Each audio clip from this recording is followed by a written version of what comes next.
kazhinji kacho kana vanhu vaenda kuchando havatiudze zviri kuitika. Pamwe pacho tinokumbira malinki toti guys tokumbirawo mutipewo malinki tigogona kutsvaka basa, but in most cases people are just busy or I don't know what is happening. So nhasi tina atinyorera akati mbuya maibhenji please share on your channel kuti zvinhu zvatinofunga kuti ndo zviri kuitika kuLondon, it is not exactly, our expectations are not met. Saka ari kuti hai mbuya maibhenji kune ava vanoda kuuya mhiri kuchando, itai with caution. Zviri kuno, it's not what I signed up for. It's very difficult for me kuti ndito encourage someone or tell people what's really happening kuno. Vamwe are asking for links, but truth be told, tongoti we are very busy nekuti hakuna chiriko so far. Ameno, maybe vamwe zviri kuvaitira, asi ini hapana. Ndotodemba kuti dai ndakagara kuSouth Africa ndaitoita mari yaitenga. Life wasn't that bad. We could do braais, we had social life, zvese zvaa zvichifamba zvakanaka. Ndakanzi neshamwari yangu ndiedze sezvo vanhu vanga vongoenda kunze easy through Nurse Aid or COS gang. Taitya kuti zvimwe zvaizovhara, saka beta kungogara waenda, chinokuwana chokuwana waveko. I joined Alison online ndokudzidza chikosi chiya. I completed course in no time ndokutsvaka internship kune imwe frail care kuKempton Park. All went well because I was determined to go.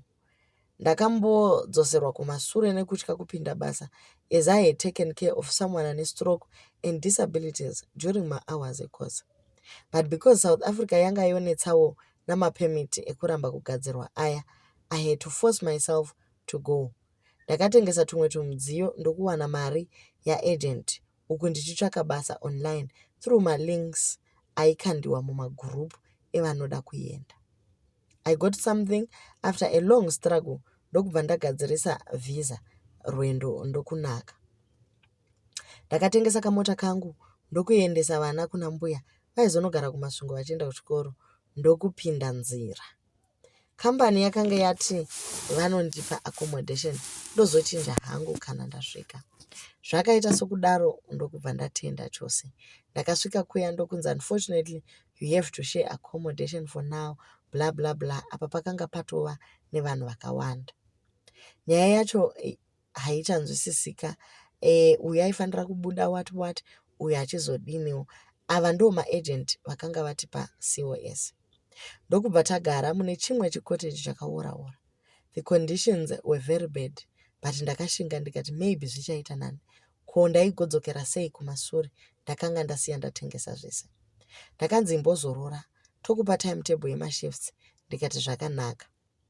Ndakazoti after 3 days ndokuenda kunana boss kuti ndinopuwa mashift. Vakati we are working on it. Dzakatosvika 2 weeks pasina shift. Ini aikazve. Zvakazoita ndokubva ndatanga hangu. The lady I was sent to was a very racist zvekudaro. She wanted me to take care of her mother, who was also very racist. She had Rhodesian roots and had Zimbabweans to the core. Hence we lost our farms, what. She would make my life very difficult. Uchichaira mumba, ivo vaitevera neuche, vachibvandanyura, vachikandira zvinhu pasi. Vakanditora ndiri weke, asi ndaizofanira kutaida apo. Vakada kuzviitira dhodho, ivo vachigona havo kuenda kutoilet newheelchair yavo. Vaibva vatosheedzera kuti huya pano, I have a surprise for you. Ndosvika paya voti check, I have done it. This time it's bigger and better. Ndigezese.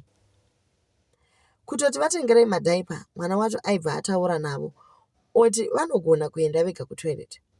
Ndakatambura nekushandiswa sedhongi nechembere iyi. Mari chindipai kuagency, ndaiita kupiwa half.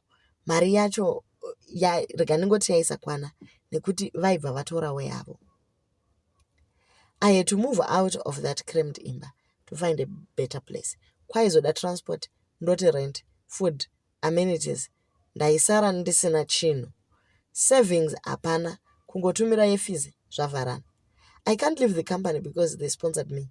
They lured me nemari yaiita kunge zhinji. But in actual fact, hapana zviripo. Because they steal from you and they don't give expenses breakdown. Usati wauya kuti uweke out ugoziva kuti chii chandiri kufambira.